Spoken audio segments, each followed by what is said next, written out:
The purpose of this lecture is to understand the meaning of standard deviation and standard error. In brief, standard deviation is a metric of the variability of a random variable. Standard error is a metric of the expected accuracy of an estimate of the mean of a random variable based on taking a finite number of samples of the variable. So that's a mouthful. What I want to do here is to illustrate what those concepts mean based on some simple calculations. So this demonstration is inspired by this paper by Curran-Everett. I'll provide the reference in the description to the video. Curran-Everett uses the software package R to do some calculations, and I encourage you to look at the paper and follow along with his calculations. R is free and you can get it here. I'm going to do something a little bit different and use MATLAB, which is a commercial package for scientific computing. I'll post the MATLAB codes in the comments below. Okay, here are those definitions we just introduced. So these are word definitions, not formal mathematical definitions, but maybe useful ways to think about these concepts intuitively. The Curran-Everett paper asks the question, what does standard error mean? So the author goes on to do a series of calculations on populations of pseudo-random numbers to give us an idea of what that standard error means. So like I said, I'm not going to repeat exactly what he did. I'm going to do something similar. You can look at his paper, and I encourage you to look at his paper to follow along with what he did as well. Okay, so here's the first calculation that I'm going to show you. The first thing is we set a variable n samples equal to 100. That is going to be the number of samples that we are going to draw from a random population. So we use 100 just because it's a nice round number. Next line of code, what we are doing is generating those 100 pseudo-random numbers drawn from a normal Gaussian distribution with a mean of 0 and a variance of 1. So x is a list of numbers sampled from this mean 0 distribution, and that's what this command returns. And here, these are the first few entries of that list of 100 numbers. So some are positive, some are negative. Here are those values. Next, we use a command cumSum, which computes the cumulative sum of the list. The first entry of the cumulative sum is just the first number. Now, the second entry here is 0.2 something minus 0.3 something, or about minus 0.1. So the next entry is the sum of the first three numbers, and on and on and on. So next, we make a list of the numbers 1, 2, 3, 4, etc. So we do that so that we can take the first entry of this list divided by the first entry of this list, and we just get the value x. If we take the second entry here divided by the second entry here, we get the average of the first two values of x. And we can keep going like that. So what we're plotting here is that cumulative sum divided by the number of terms in that sum.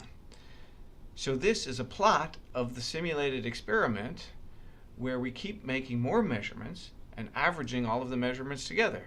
And so what we have here at the end of the average of 100 samples, and it comes out to something like 0.1 something.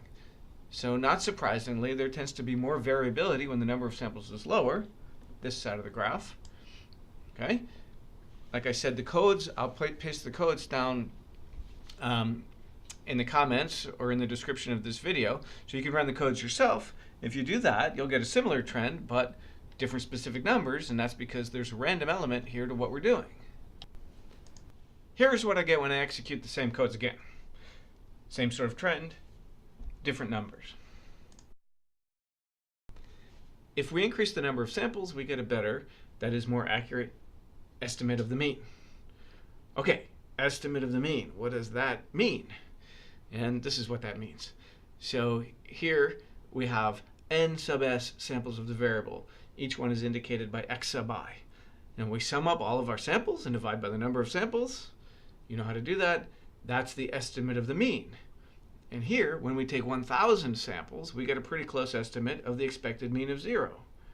Remember, here, we are sampling from a distribution with 0 mean, or 0 average. Okay, so now let's go back to having 100 samples. But instead of doing that experiment only once, let's do it 100 times. So that's what these codes do. Just like before, as you average more of your samples together, your estimate of the mean tends to get closer to the expected mean of 0. But there's random variability in how each of the 100 runs comes out.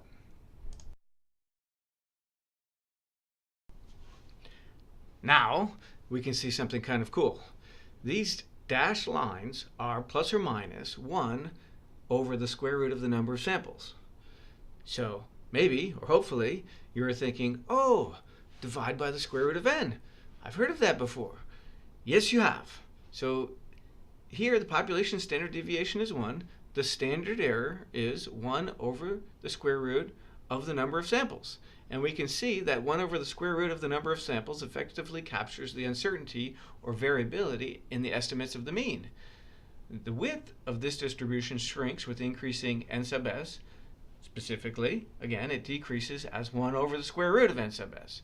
So that is the crux of it. That is why you divide your estimate of the population standard deviation by the square root of the number of samples in order to estimate the uncertainty in your estimate of the mean.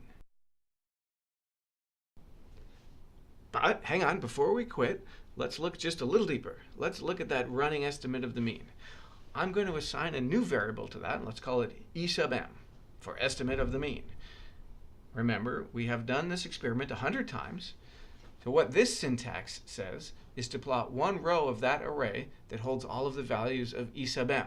So this is the result of doing the experiment just once, just one time, just like we did a few minutes ago. Now, let's square all those numbers. Why square them? Well, hang on and we'll see. First, you might notice that as expected, all the squares are positive. That's what happens when you square real numbers.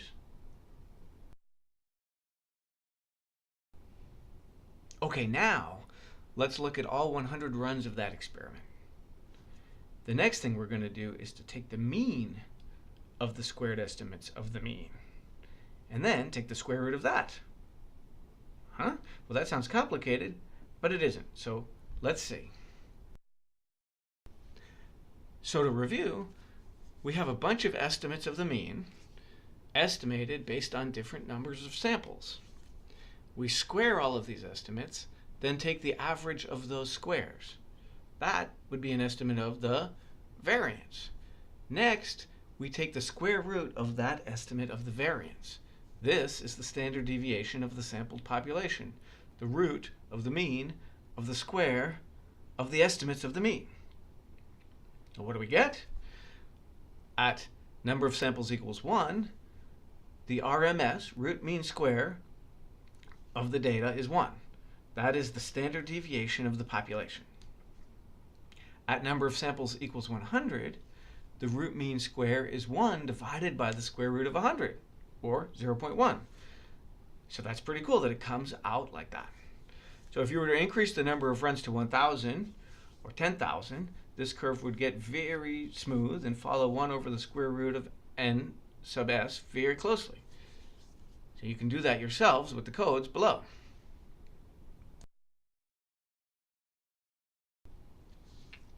So some of you won't be satisfied without a mathematical proof.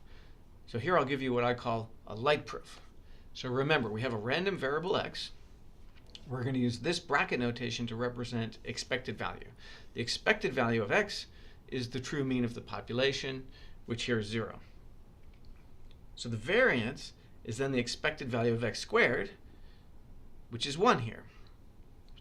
So let's take the mean of two samples of x. That is the expected value of 1/2 of x1, the first sample, plus x2, the second sample. The expected value of the mean is 0. Not surprising.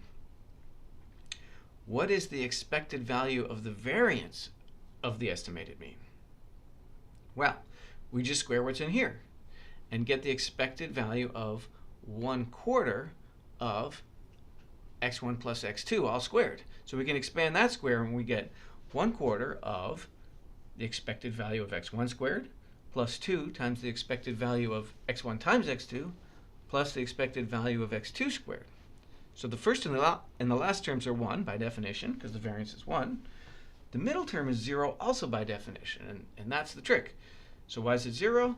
Well, as long as x1 and x2 are statistically independent, that is not correlated, and they have zero mean, then the expected value of x1 times x2 is 0.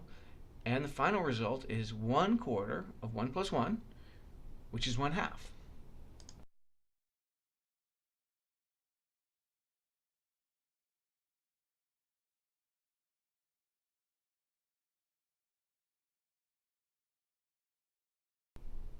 So for this distribution, 0 mean, variance 1.